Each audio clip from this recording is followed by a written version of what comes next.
We now come to the Electoral Commission, and I'm smiling because I have to say, Ms. Wagi, I speak on behalf of the whole country. Your actions in relation to the elections going on in Day is very pleasing, I have to say. It's been a long time since we've seen the constitutional powers of the Electoral Commissioner being used. So I want to commend you. Wearing my other hat as the Deputy Chair of the Gender Equity and Women's Empowerment Committee, I'm very proud to see a woman stepping up. And I said this on social media, and I'll repeat myself. Sometimes it takes a woman to do the things that men cannot do. So I think all the women in this country are very proud of you, and I think men as well. And I want to commend you on behalf of the people of this country. It's really pleasing to see public servants stepping up and doing their mandated roles. We were very disappointed with your predecessor. I have no idea what they're going to do in terms of your appointment. My personal point of view is that I hope you've applied for the job of the Electoral Commission. I think many Papua New Guineans are hoping you've applied for that job. And this is what we'd like to see. We'd like to see the powers that are in the Constitution to protect the rights of our people, particularly when it comes to elections, being exercised by someone who knows what those limits are. I understand you've worked under several electoral commissioners, so you're highly experienced. You've grown up in that agency, obviously.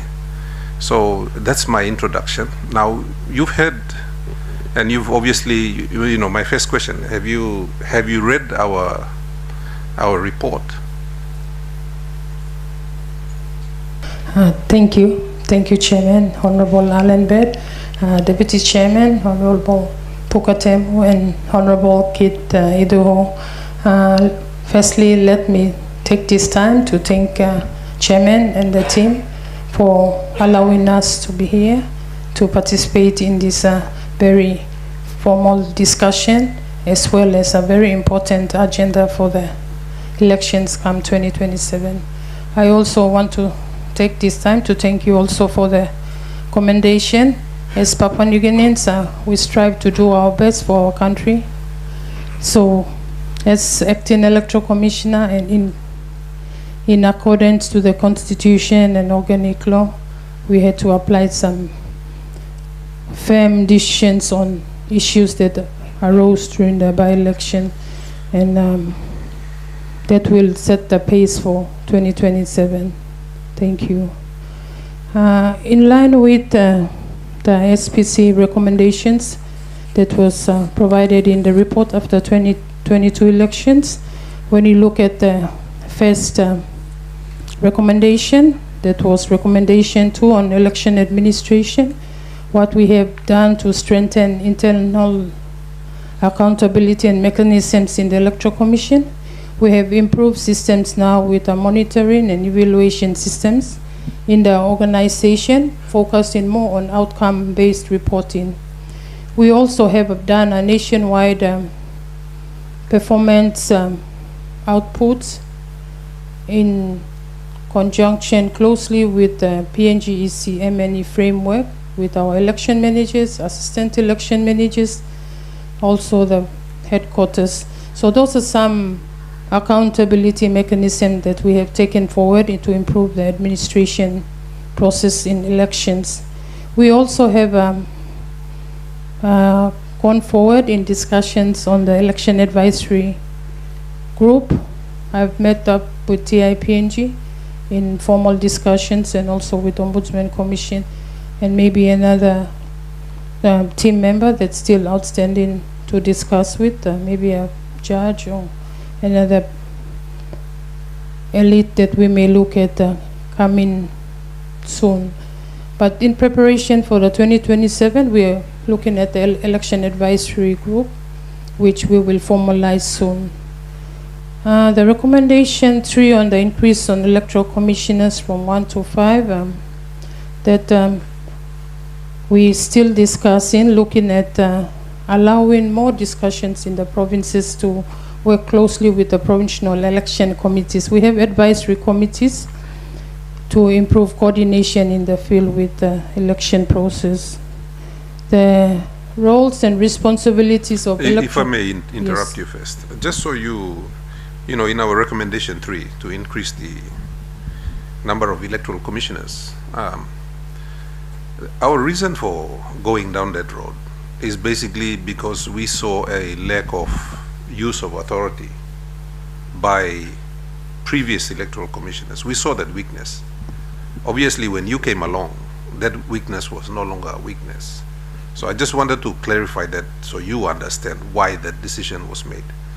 You know, you had things like special declarations and all those kind of things which, you know, obviously diminished the, I guess, the trust that people had in the Electoral Commission to do its job. So I just wanted to outline that for you so you understand why we made that recommendation, because we felt that the decision making at the time was too much for one person, so we had to spread it. And suddenly you came along and we realized that you sometimes you don't need too many people to make these decisions. I mean, when we visited Australia and we met the electoral commissioner there, he was one man. He's able to make a decision, or you know, with elections across a very large country. And you watch him speaking to the members of parliament, you know, the parliamentary committee there, and he was very confident. The first thing he said to the Australian Parliamentary Committee, he said, "I'm proud to inform you that our democracy is functioning well, and we were able to deliver a very successful election." I mean, this is the commissioner telling the members of parliament. So for us, we wanted to find a way to, I guess, design out the weaknesses that we saw in our process. Sorry for interrupting you. You may continue, but I just wanted to make that point for your benefit. Chairman, thank you. Yes, working towards the provincial election committees, the steering committees, which consist of the PA or the deputy PA as the chairman, and the other key stakeholders like the PPC, the NBC, and other coordinating partners in the province. So that's where we are focusing on to strengthen more of that work coordination in the province. We also looked at the interagency coordination. That's the recommendations from 5 to 7 to mandate and strengthen the IDEC of whole of government approach. So we had our first meeting, which I chaired in the second week of February this year. So we're looking at allowing fortnightly meetings or otherwise monthly meetings until we get closer to that. So not only IDEC, but we've also consulted PNG, civil societies, and other agencies like finance and treasury, which we're working very closely with, and that security, police, which are our key partners. We also have started our election planning. Chair and deputy chair member have also set out the tentative dates out to IDEC already. The approval has been given by the Governor General for the tentative election dates, which we have already given the approval to announce. So whilst you are here, we can give the dates for the 2027 national election. Issue of writs will be on the 29th of April, 2027. Nominations will close on the 6th of May, 2027. Polling commences on the 26th of June. End of polling on the 9th of July, and we should retain the writs on or before 30th July. So that's the tentative timetable which Governor General has approved. So in the interagency coordination and planning meeting, we've already distributed those dates to the IDEC members. The third recommendations, 10, 13 to 17, the voter registration and ID. We've commenced working on the voter registration in 2024 into 2025 in the Electoral Commission. So the latest updated roll was used in the 2025 LLG elections. We also have gone a bit one step further doing the pilot photo rolls that was done in Motukoita, one of the Motukoita boards in Tatana using the photo to capture the photos of all the voters. So that worked well. We produced a rollout of the photo roll, which was used in the elections last year. We also have worked closely with NID in identifying voters, because in our Form 11 we have a space there for NID number. So when the voter goes in, at least we have a NID number captured to identify the voter. We also have, during the by-election in New Ireland, captured photographs of voters in the KVN urban, and it worked out well. So going forward, that's the strategy for PNG, to concentrate on the role starting next month. Our programs will start next month into June, July, and we want to have a preliminary role by November 2026.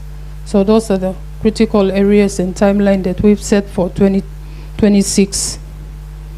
The biometrics, which was talked about as well, we've in close consultation with DICT, we're looking at how we can, through the biometrics, to capture voter, the fingerprints, and so that application has been now discussed between two agencies. But the directive by government to allow for NCD and 7 Highlands provinces, we're into discussion on that. With the 25th October workshop on the biometrics that was held last year, we got about 6 of those vendors there. We gone through the proposals. Out of 2, we've looked at 2 now to decide whether they can produce for NCD and the 7 Highlands province. So that's discussion in place now, looking at the funding availability to start working on how we can manage, maybe give priority to NCD and the 7 Highlands provinces soon. So. And looking at the voter education, the recommendations 3251, we also have our plans for next month to roll out the civic awareness. We also have consulted NBC. We'll be signing a MOU shortly with them for the voter education. And also we allowed for training for our security personnel. That's recommendation 11 and 66. In our plans to allow this to take place maybe towards the 3rd quarter or 4th quarter. So new security personnel who have been recruited into the police force or defense force can go undergo some training on the election process and procedures. And funding and procurement, recommendation 38 to 41. We've submitted budgets to Treasury and Finance. So we've been given 50 million for this year. So we're hoping they give us the funding next month so we can start procuring. What we have done, we have advertised the expression of interest, and we've collected all the applications from our service providers, doing an assessment now. As soon as the funding comes, we'll start procure big ticket items like ballot boxes, seals, inks, and ballot papers as well. So that's where we are with funding and procurement. While you're there, can I interrupt you for a second? You say you were given 50 million to start getting organized for the 2027 elections. How much did you ask for? We submitted a budget of 404 million, but out of that 50 million was given. Are you saying that in order to be prepared for the election in 2027, you needed 400 million this year? Yes, basically what our plans looked at is like from January to December, maybe first 290 can come and the remaining maybe next year for our training and into. But 404 million also contain the biometrics requirements as well. Can I just pause you there for a minute and come to Secretary Oeke? Secretary, in terms of obviously your agency formulated a budget. What were your justifications for not giving them the full amount that they needed to? Because obviously our recommendations, our findings were that one of the reasons why we struggled with the 2022 elections was the lack of timely funding for the Electoral Commission. Now they asked you, listening to Ms. Vagi, she says they need 190 million this year too, of the 400 odd million, and you've only given 50. What's your justification for that? Thank you, Chair, and thank you very much. We all know that the budget is an institution, and it has a certain timetable. And so when when Department of Treasury prepares a national budget, for example, if we are going to prepare for the 2027 budget, there will be a circular that goes out. We give each agency in terms of the appropriation ceiling, and so you work within that provision. So last year we sent out. Can I, while you're there, who determines this ceiling? Do you determine it, or does someone else determine what that ceiling is? For example, for the Electoral Commission, who determines that ceiling? We determine the aggregate ceiling, aggregate level. We, as in Department your of Treasury. department? Right, correct. Okay. And this is based on information that how we anticipate the revenue collection would come in. Two, in terms of making sure that critical expenditures continue to be funded. So these are ceiling that stands out. So let me just get back to what we have done. So in last year, a circular went out, and we expected all agencies to submit their bid by what we call, the date was 28th of August. Now, Department of Treasury, and we all know that election is coming up, and according to the report, we need to make sure that there is sufficient allowance of appropriation or a ceiling given there. So in that point, we made sure that there's close to about 250. This is on a guesstimate. Well, again, we need agencies responsible to submit the details of their bid. Unfortunately, we weren't able to get that, the bid coming in at that time. So again, it's really Department of Treasury can make available, but it really depends on the details of whatever submission. So let me understand you correctly. Your department had a ceiling of 250 million for the Electoral Commission, and they did not submit their, and I know you were not the acting commissioner at the time, so don't take this personally. So you're saying that the Electoral Commission did not submit for the ceiling that you had already allocated for them. Is that what you're saying, on time? That's correct. We did not have any submission coming in on that, and therefore we tried to allow for that. And that's the reason why you gave them 50 million instead of what they needed. It goes through the process, I guess so. Thank you, Secretary. Back to you, Ms. Vagi. You were speaking funding. about recommendation 42. Yes. The national planning and funding for the 2027 national elections. We've commenced our budgetary process and procedures now to put all our plannings together with the budget, and we hope to submit the 2027 budget to national planning by March. And the 2027 budget is mainly for the training awareness and into the polling and counting. So the cost will be centered around 500 million, as I mentioned earlier in the meeting. So that's where we are. That's for next year? That's for next year. So the 50 million you have this year, are you confident that that is sufficient for you to prepare and also to sort out the electoral roll?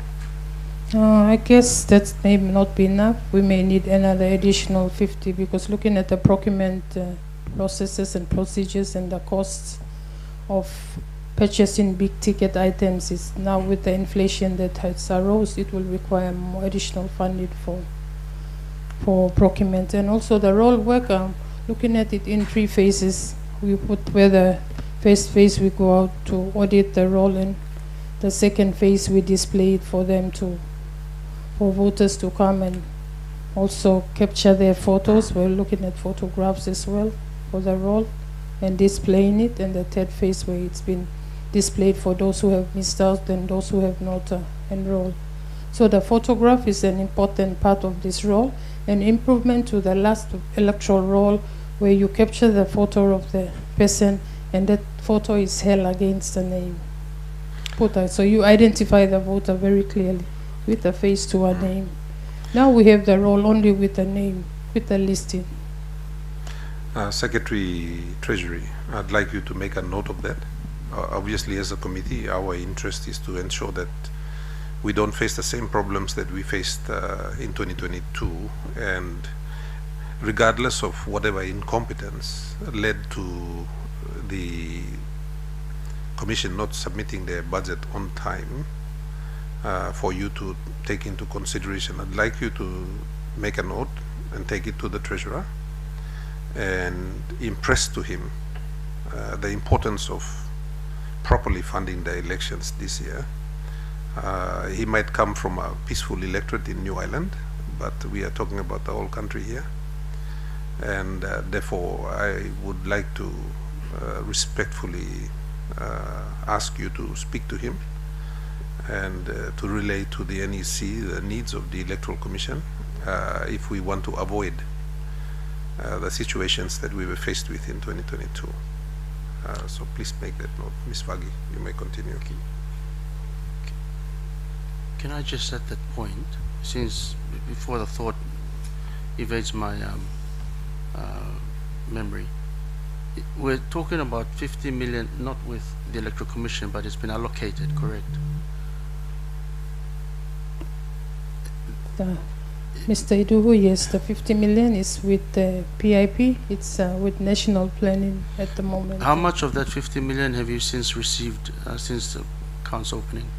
None, nil, zero balance. We haven't received anything. So you're preparing for a major logistics exercise in less than 12 months' time, and you still do not have anything, no money to prepare yourself. And we're talking about preparations. Yes, that will be important if Treasury can also consider the importance of the procurement processes and also the delivery of all those big ticket items to the provinces. So it's very critical now that we need some of that money as soon as possible to start all our procurement and the distribution process. You know, you have provinces like Teleforming out in the mountains, 3 forms of transport to get there. Kontindanga in Gulf Province, Maramuni in Enga Province. So those are the difficulties for procuring. You know, some of them we have to pay for the shipment, for air charters, and they're quite expensive. The choppers now, 5,000 an hour or 15,000 an hour.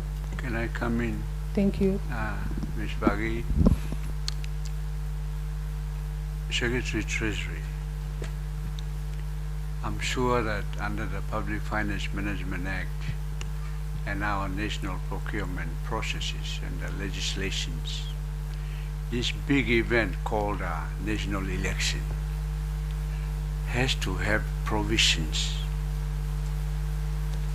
And we've had complaints after complaints about late release of funds, procurement delays, etc., etc.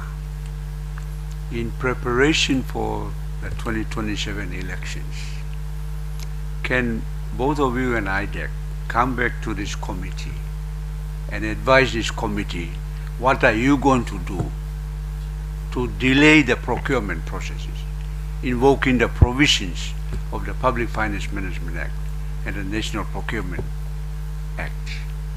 There are provisions there. Why aren't you? Isn't IDEC there for you to talk to each other? You're in the next IDEC meeting, please prepare something for this committee and come and say, these are the funding delays, we are going to address them. Electoral Commission is asking for another 100 million. This is how we're going to address it. Come back with the answers. We want to stop hearing you complain. You are the managers of the processes. You have to tell the country, how are you going to manage this? You've done the plans. The key agency to conduct this most important event in this country has requested certain amounts, but delays have been made, but you got authorities under the law that you can invoke. Come and tell this committee, how are you going to prevent delays? Are you going to issue certificate of inexpediencies which are provided to the two forces so that they procure their vehicles early, communication systems early, etc. All those things that are needed to make the election better than 2022.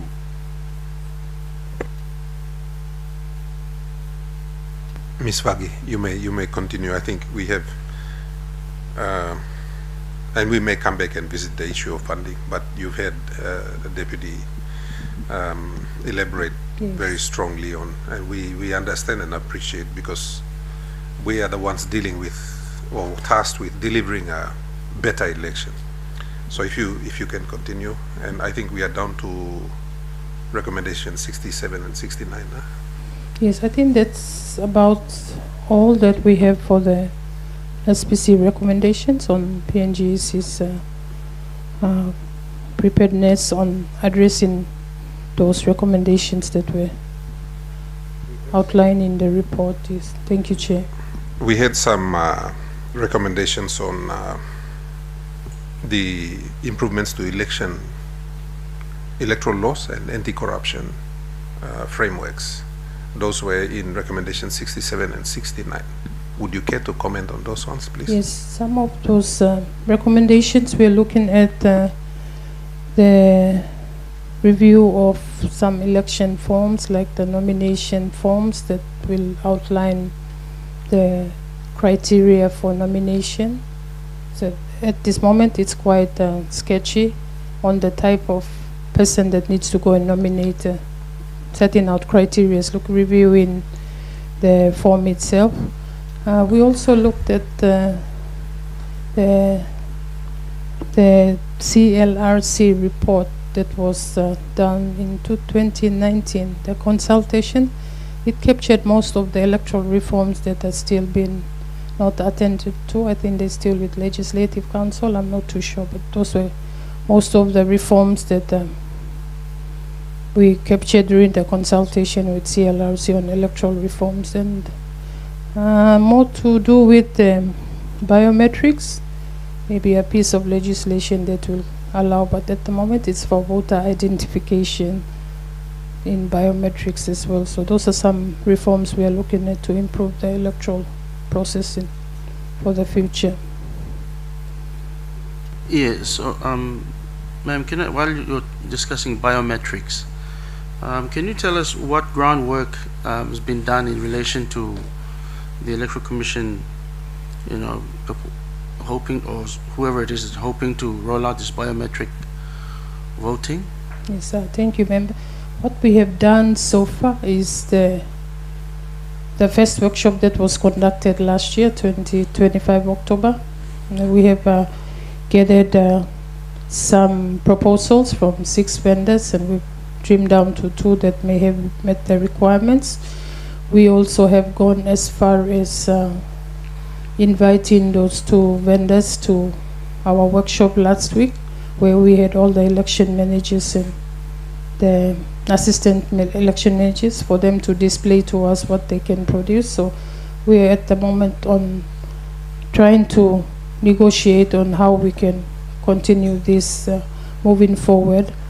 The biometrics, as you can see, the current photo roll that we've done, it captures the photo face. That's a biometric feature as well.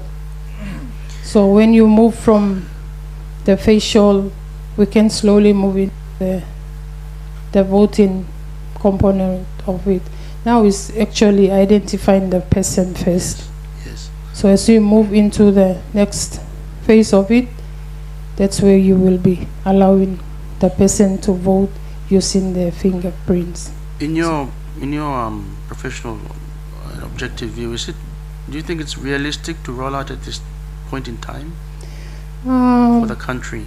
Looking at it at this moment, I guess NCD may be the first place where we can start with accessibility to infrastructure and the internet connectivity. Everything's in Port Moresby here. All the other provinces, maybe the urban areas, maybe an urban LLG or ward in the 7 Highlands provinces. So not to cover the whole province, but as we start small with one urban LLG and urban ward and move into the rest of the other. So you think a progressive approach in Yes. implementing this system would be advisable, huh? Yes. By 2032, we may have the whole biometrics in most provinces or all provinces in the country. Especially, given your budgetary status, with only being allocated 50 million, none of which you've received as at the date of this conversation. Being a realist, going forward, you think we are not ready for that yet as a mass exercise? Yes, as a mass exercise, not at this stage, but we can start small in maybe Motokoita electorate and then move into the other 3 electorates in NCD and 1 urban LLG in the Highlands. You mentioned some vendors. Are you at liberty to share who those vendors were? Yeah, we had them in the biometrics workshop.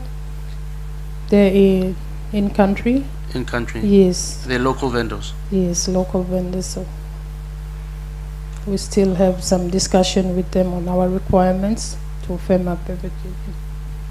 Thank you. Thank you, member. Yeah. Thank you, Chairman, and thank you, Ms. Vagi, the Acting Electoral Commissioner.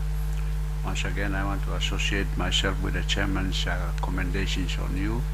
Congratulations for your appointment as Acting Electoral Commissioner, as well as the great responsibility that is on your shoulder, but already you have commenced steadfastness, complying with the laws that you are administering, so congratulations on your steadfastness is making sure that the laws that you administer are effective. And also I want to commend you for the planning that you have already done. You announced the dates on the issue of the REITs and the return of the REITs. Also you are planning for by November 2026 the common rule should be finalized rather than like the last election. We were preparing it in the election year. And so I commend you for that, and also commend you for strongly communicating with the provincial level, because we felt as a committee that if the provincial election managers are well organized and structured and resourced, much of these issues can be managed very well by the PPC and the PA and this committee. If we resource them well, I'm sure they can do their jobs. And so I commend you for focusing also on supporting the provincial teams that are under your care.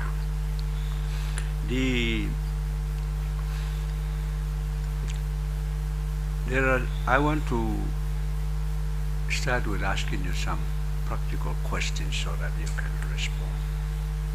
With regards to the integrity of the electoral roll, for example, in Abau, in my electorate, if the common roll shows that there are 30,000 eligible voters and you issue 30,000 ballot papers, if the voting shows that there are 50,000 ballot papers rather than what you have on record, would you invoke your powers to declare that a failed election?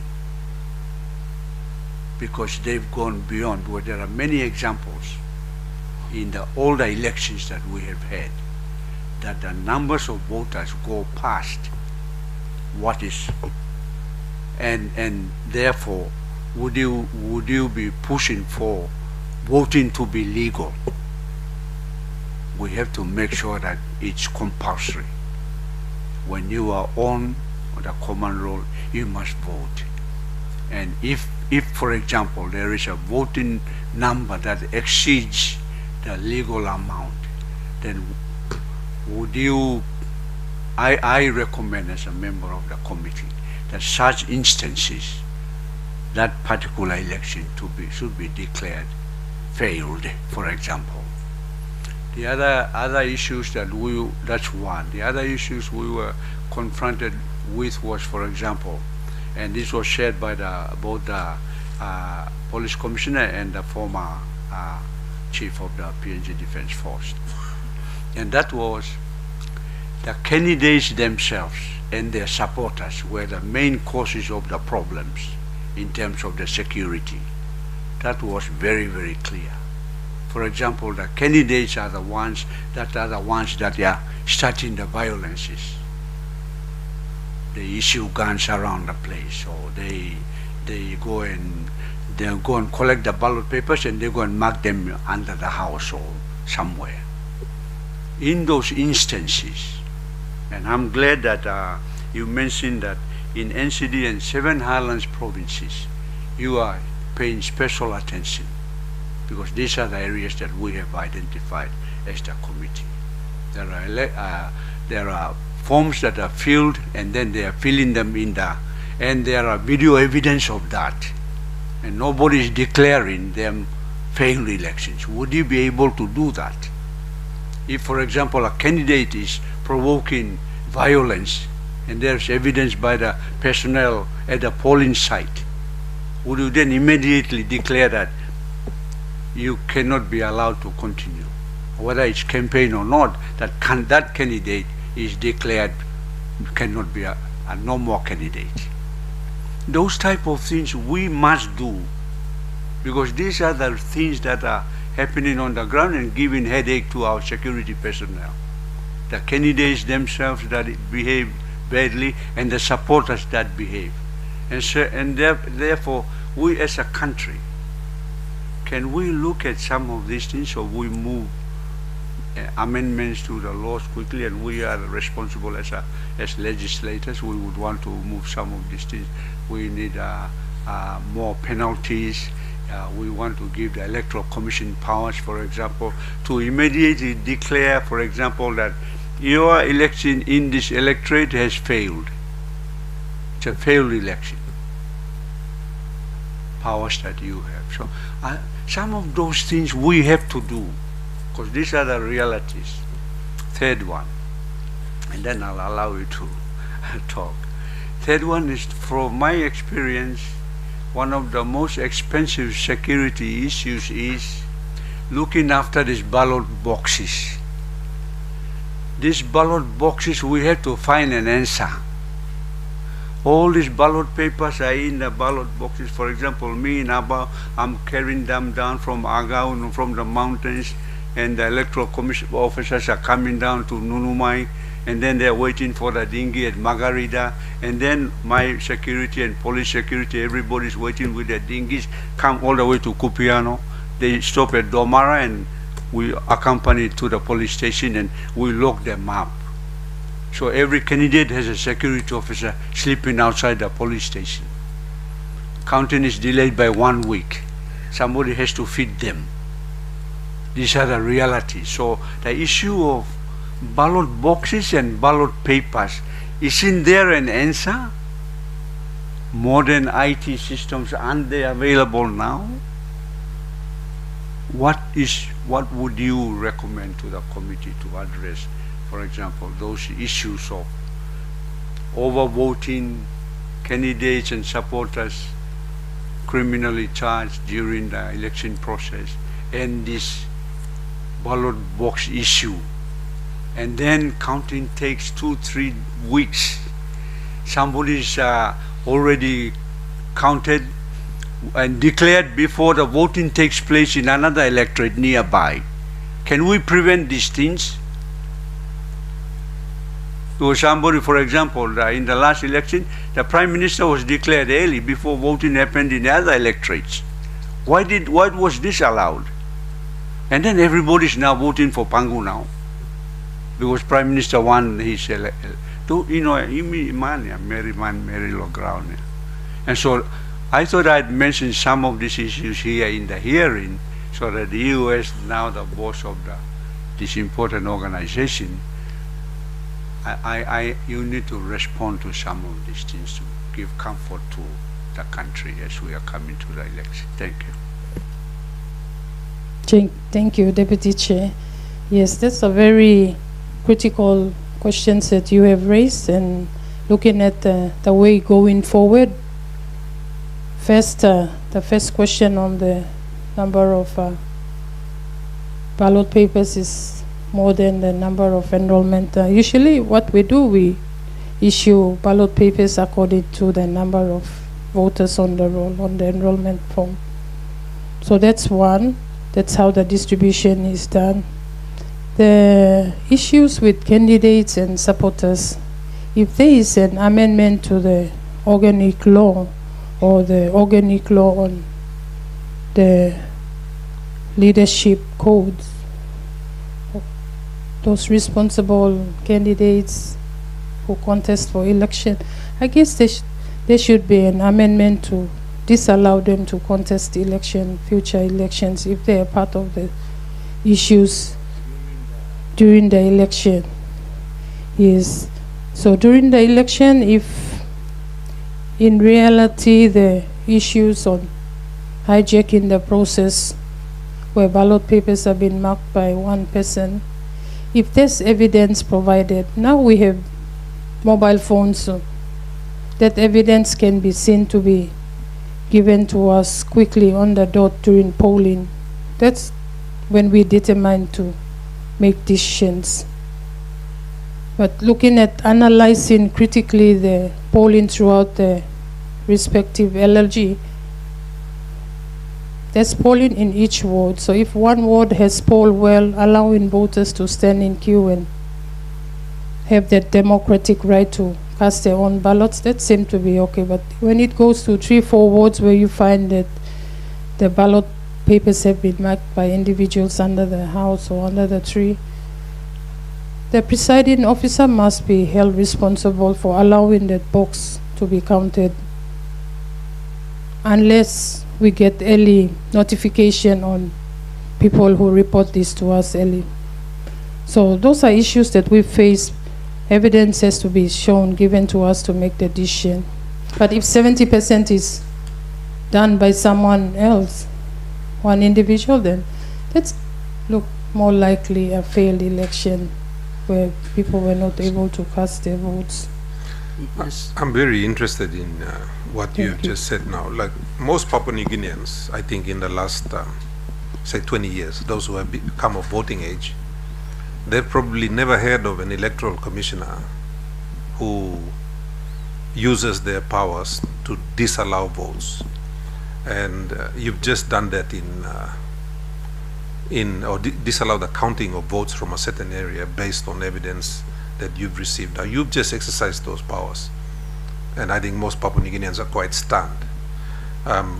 Could you elaborate, now that we've got you speaking to this committee, and I'm sure the media will pick it up and others, so that again, part of our role as a committee is to educate our people on what their rights are under law, and of course to prevent bad behavior from candidates and supporters. So could you elaborate on that one for the benefit of our people who might be tuning in to listen, in terms of the powers you have to disallow those kinds of votes?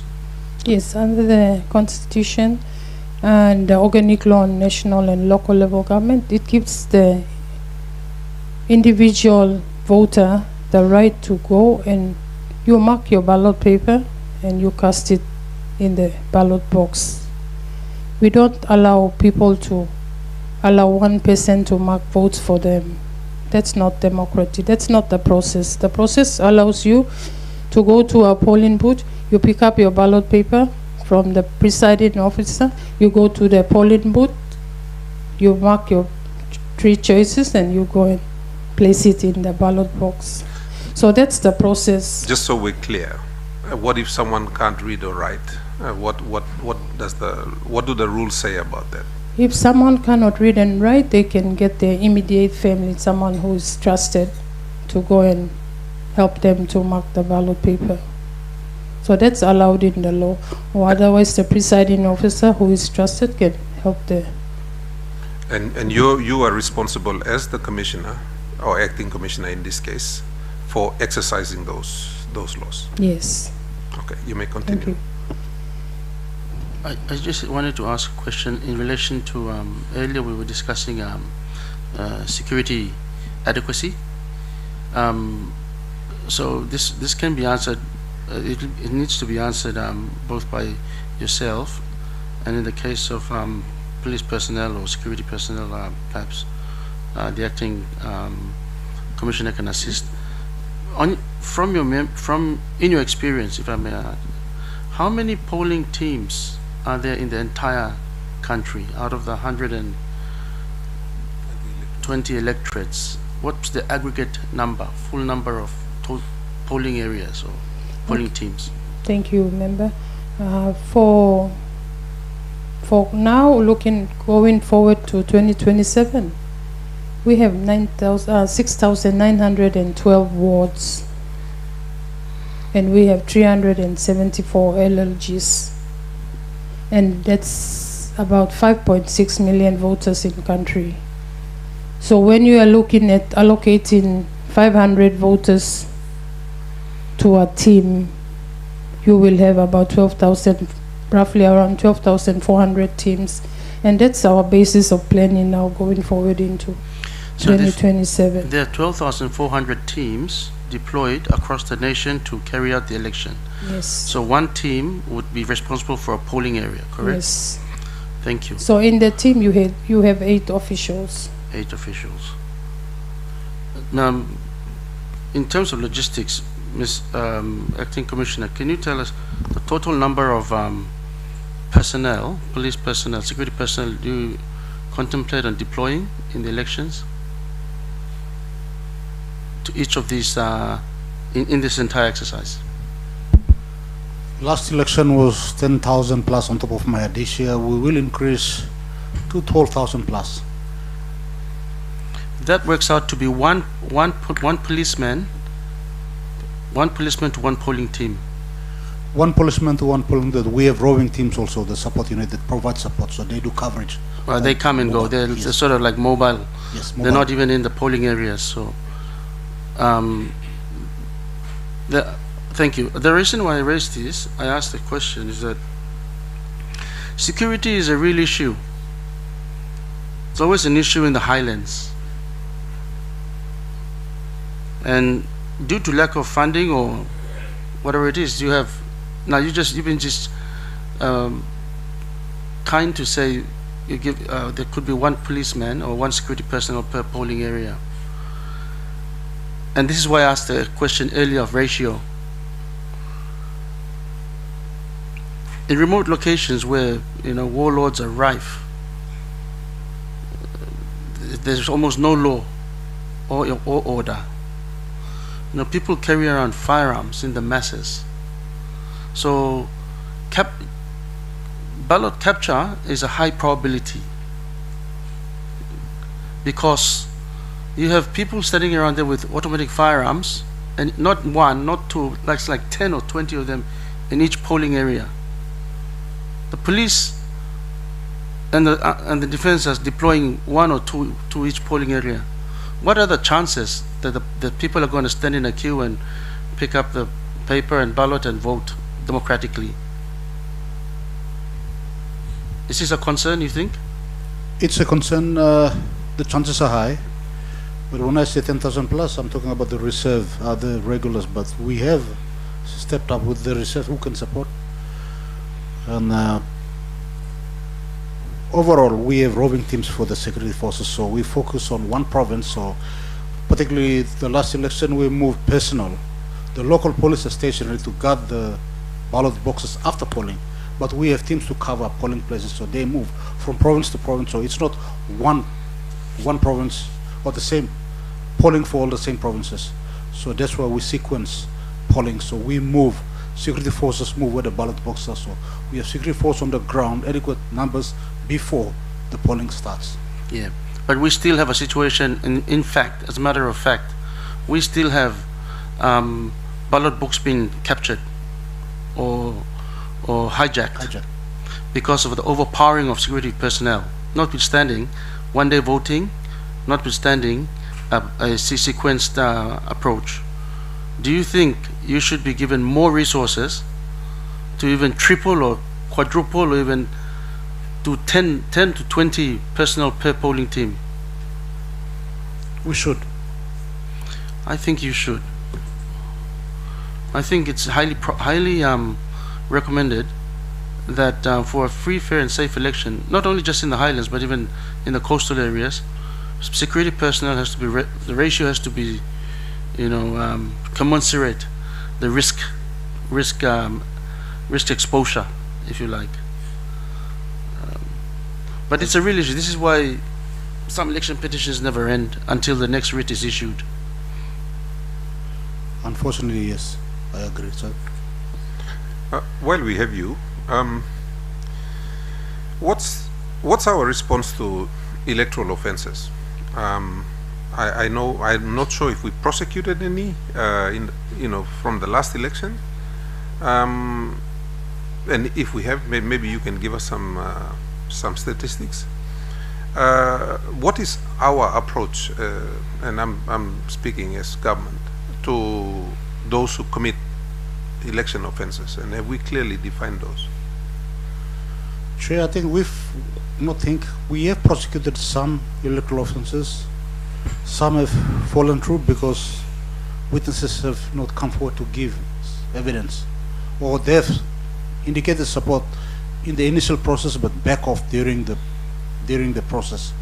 So most of the election-related offences are done by the police officers at the station, not so much of the supporting team that goes into the province. So it goes back, but in I think 2 or 3 cases, from my understanding, the witnesses that should have come forward and supported police investigations or the continuance of the process have failed to support. But there are some instances where we've progressed through with the constant support and funding. Particularly this is another entire process on its own, but it's a continuous process. Delay in courts, particularly when we hear this election petition. Yeah. Okay. I think we are coming near the close, and I'm going to put each of you on the spot. I'll start with you, Deputy Commissioner. And having said that, given some of the issues we've identified today, we will most likely call you again for another question and answer session, just so that one of the reasons we have, and I wanted to explain that, is to assure our people out there who, so that they can be informed that, look, we are concerned about these processes, and we are trying to ensure that they all get this opportunity to participate in the elections, and we are all interested in making sure that the outcome of 2027 is better than in 2022. And I think that's the message that we want to get out to our people. So we will be calling you back perhaps in 3 or 4 months' time, once I consult with my colleagues. But having said that, Assistant Commissioner, what would you say to our people who are about 2027 elections, in your judgment? And I know you can't speak for the Commissioner, but on behalf of the Constabulary, do you think you people are ready to carry out this massive exercise? I mean, just listening to what Ms. Vagi has contributed, 12,400 polling teams, 8 people, that's like you're moving 100,000 people, personnel, to conduct this election. That's a massive exercise. I don't think we do this too often. So we just do this. So once every 5 years, 100,000 human beings are deployed to carry out this massive exercise. That's no small feat, and that's something that needs a lot of planning and a lot of confidence, It's something you've done before, but I'm sure every year it gets more difficult.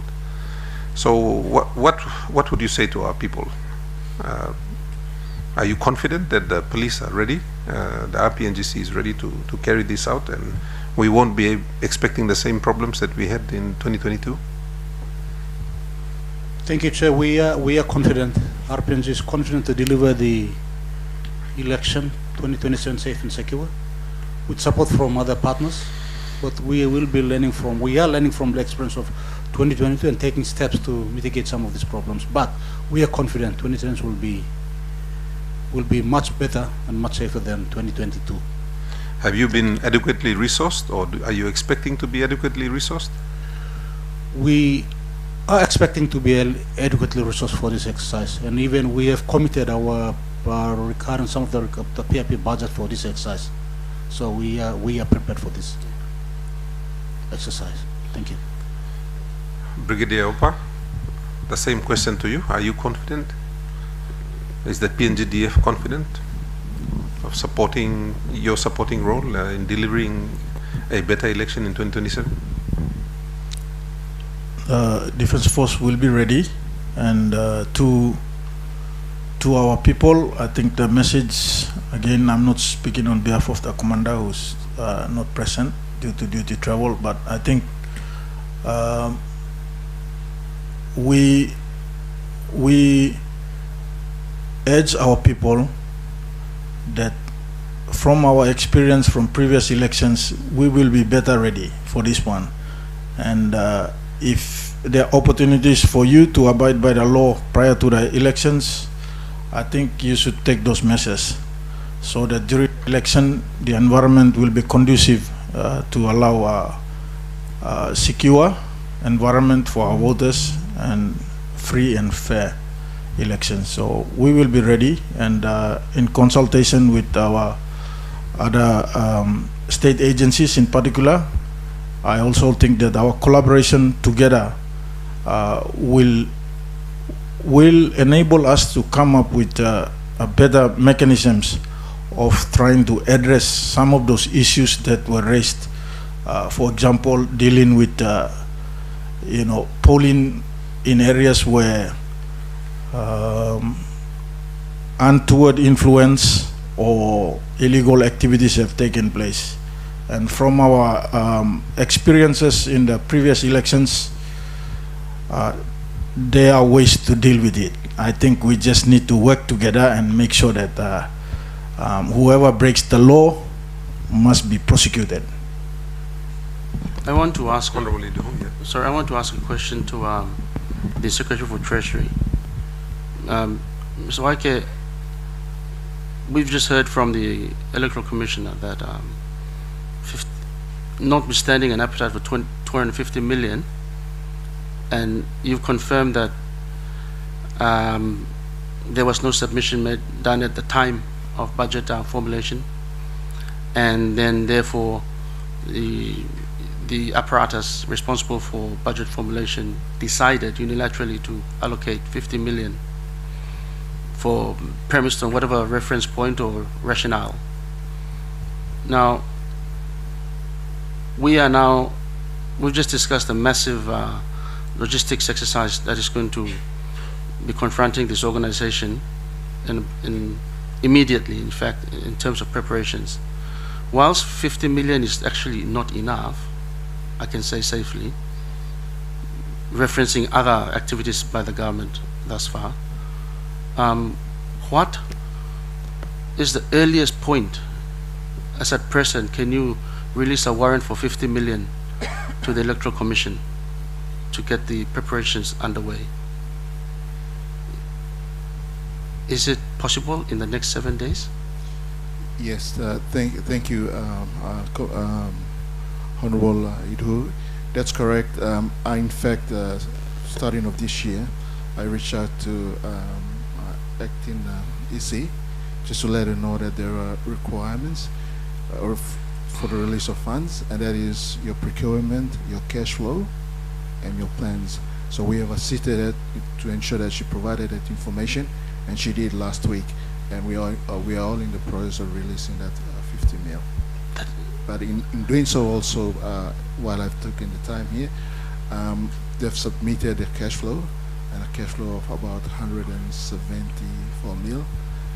We will facilitate 50 immediately, but again, work within our overall appropriation, huge ceiling, to ensure that these funds are released, to make sure that the preparation are well in train.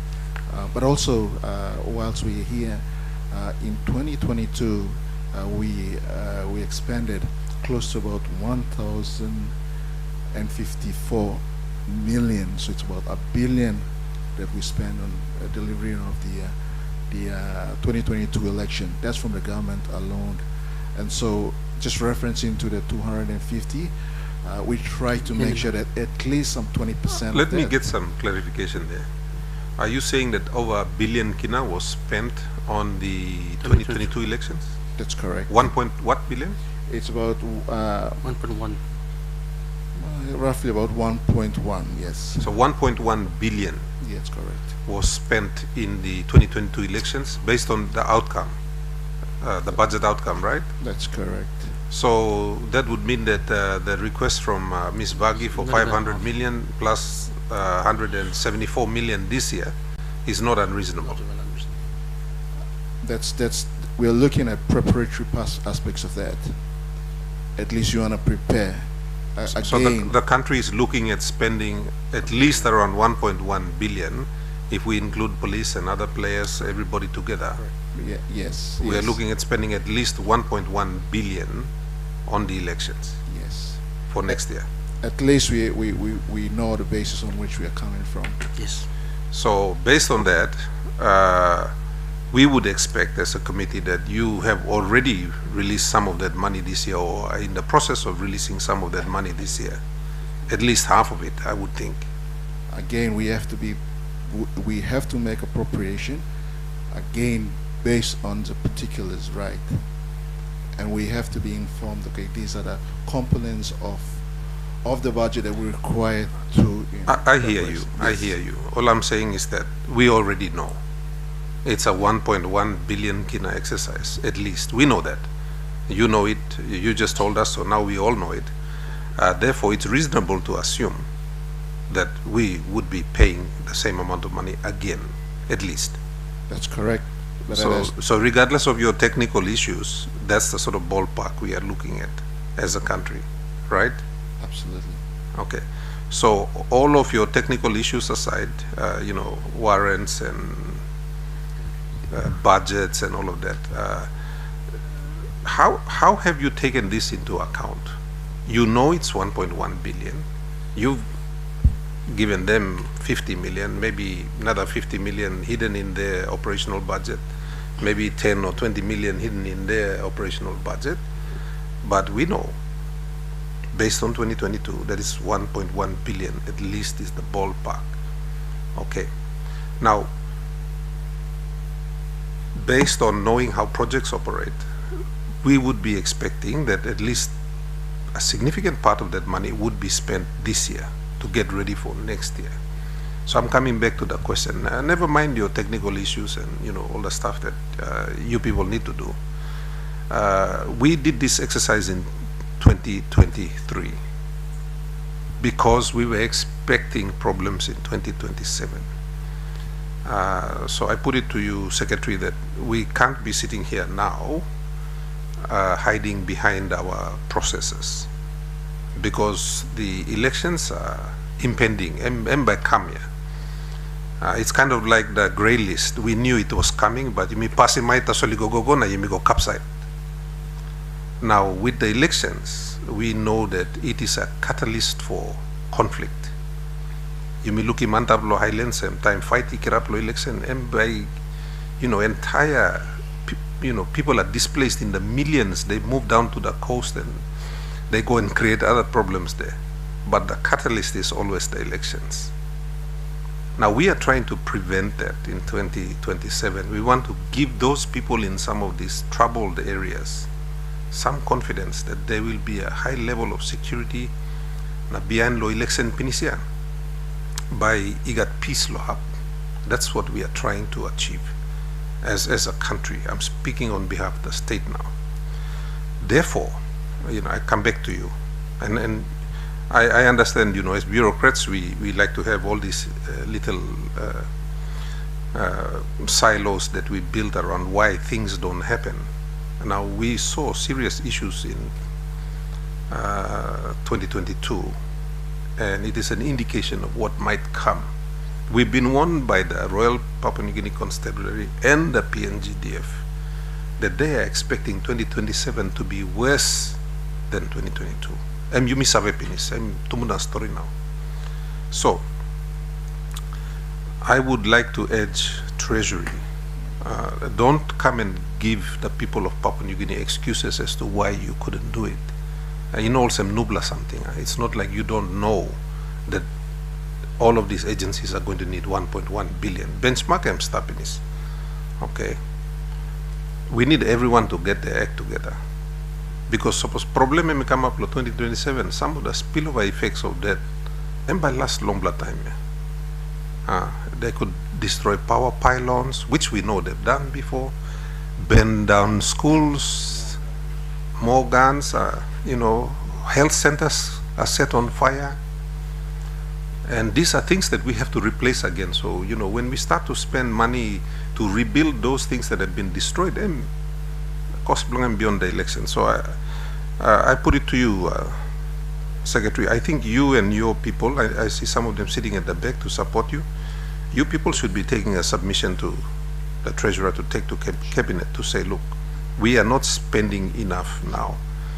And I don't know whether you can use the Public Finance Management Act powers, or you have to go back to Parliament to do a supplementary budget and cut back on some of the non-essential areas that you may have allocated money to.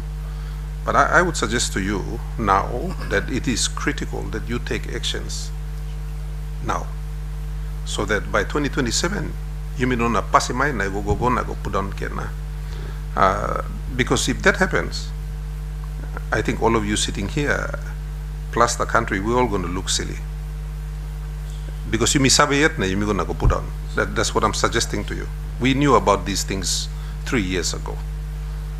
So we can't be providing explanations as to why we cannot. We have to be saying how we can do things so that we avoid those issues. That's what I'm suggesting to you, respectfully, Secretary. You can respond. Thank you, Chairman. I think at the outset, I think what the committee has done right now, holding this, making this call makes a very good in terms of process to go forward, and for the first time to have this. So really appreciate that.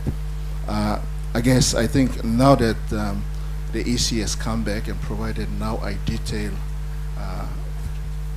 plan of expenditures where this will have to be planned out, that's very, very good for on our side.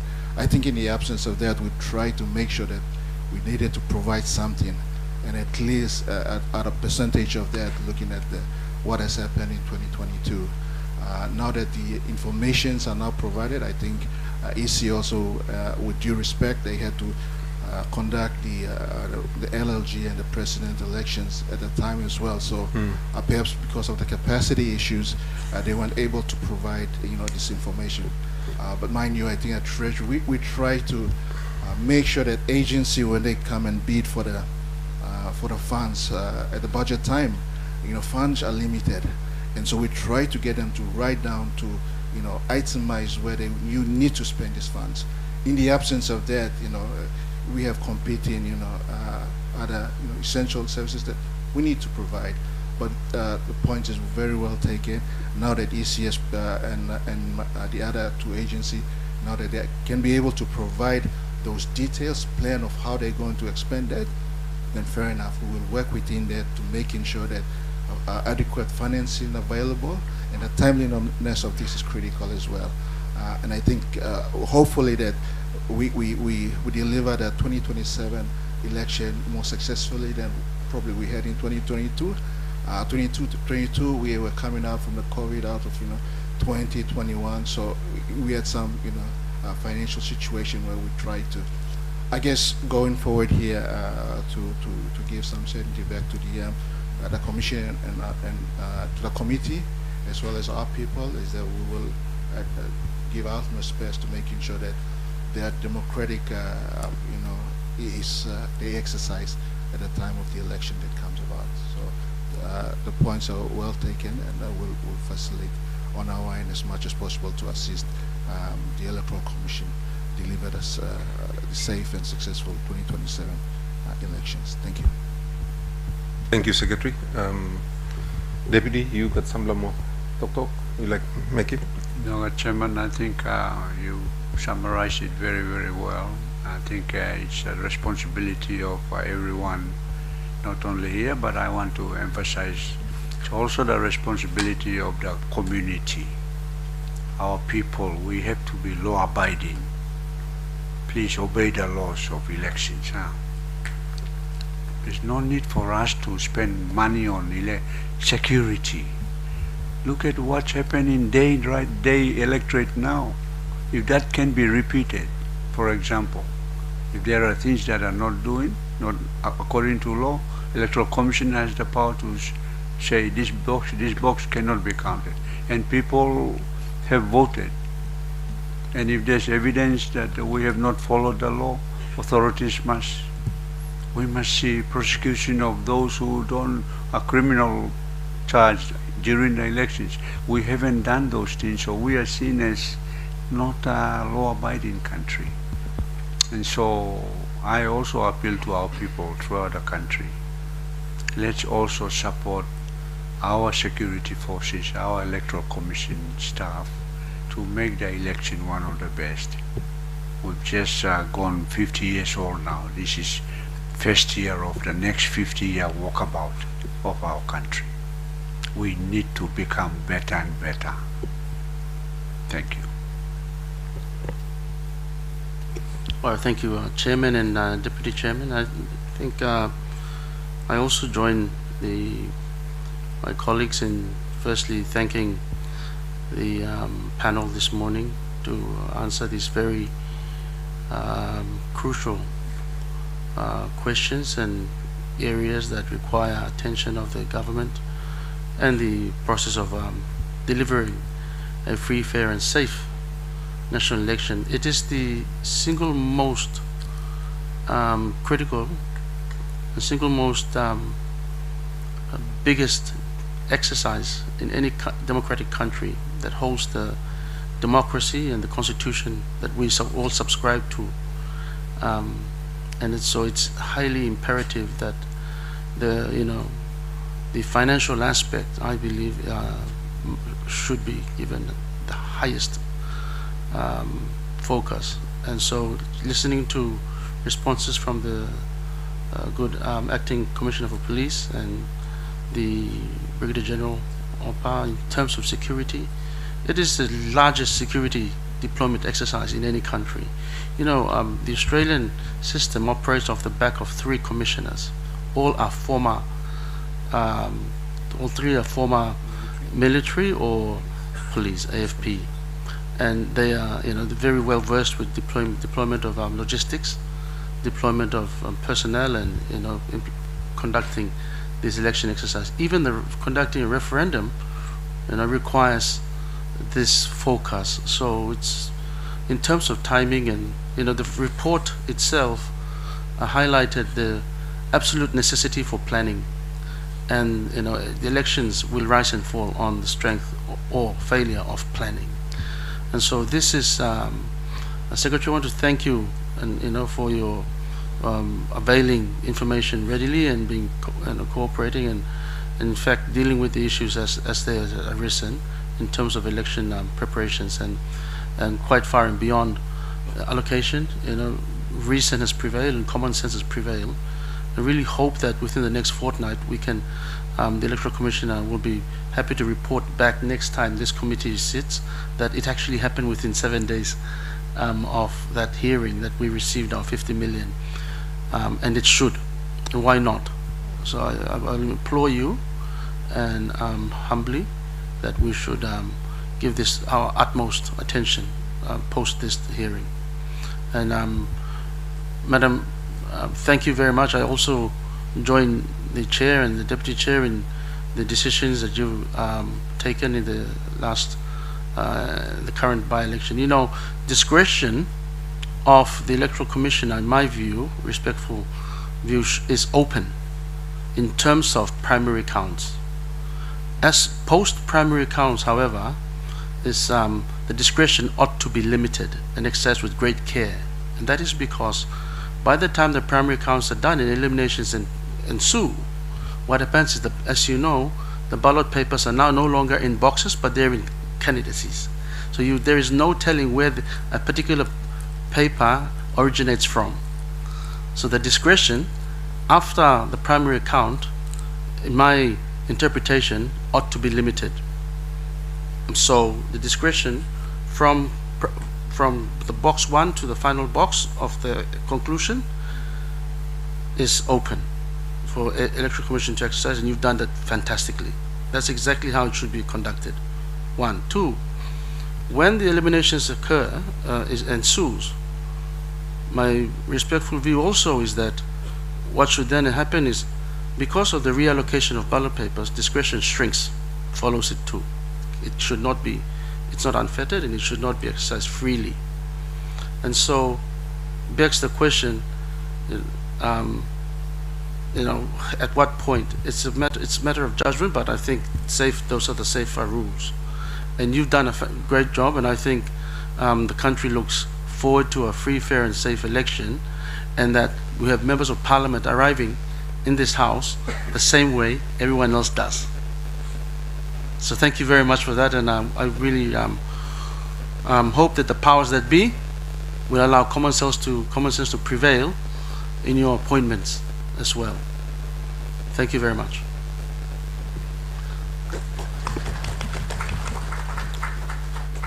I think everything's been said. I want to thank all of you, Deputy Commissioner Mitna, Secretary Oike, Ms. Vagi, Brigadier Opa. The country looks to your agencies and the support of others to deliver an acceptable, a highly acceptable democratic outcome in 2027. There have been questions hanging around the legitimacy of our elected leaders for some time, and those questions still remain. What we've seen in Day sees a return to that legitimacy, and I've always maintained that until we do things correctly, you know, there's got to be legitimacy in Parliament. There's got to be legitimacy in the rule of law. All of these things, if done together, will lead to our people respecting our democratic processes. I think we've lost that over the years. You know, I'm grateful that we now have a special parliamentary committee that is highlighting all of this. But beyond that, I want all of you to recognize that we are here to help you do your job to the satisfaction of our people. That's what we are here for.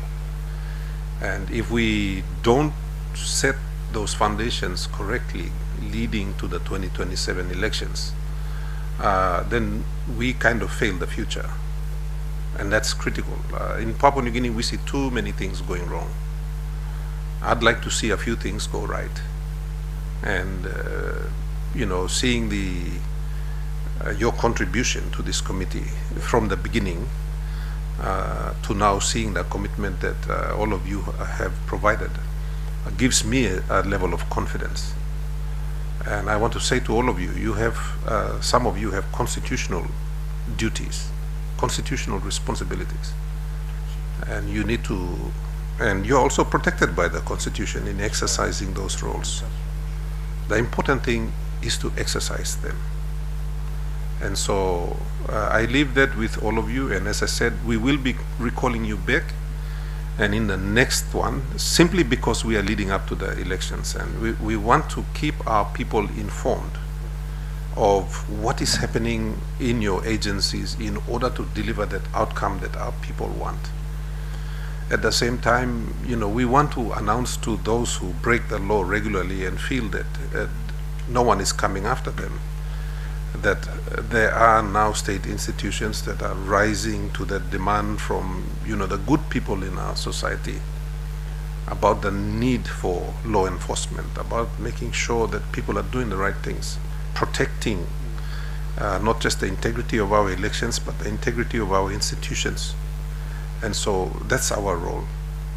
So with that, I thank you all very much for being very open and contributing, and we appreciate that. Secretary Treasury, I think you know that you've got a lot of work to do, same as you, Ms. Wagi. We will be making sure that you're all doing your jobs, and because, as I said, if things go wrong in 2027, we're all going to look silly. And for me, I'd like to see some things go right. So thank you all very much. We've had you for quite a while, and you are now released from this duty. Please, there's lunch available, so I think we've got some reporters here, so you can feel free to go and clarify some of the statements you've made here today. Thank you all very much. This session is now concluded.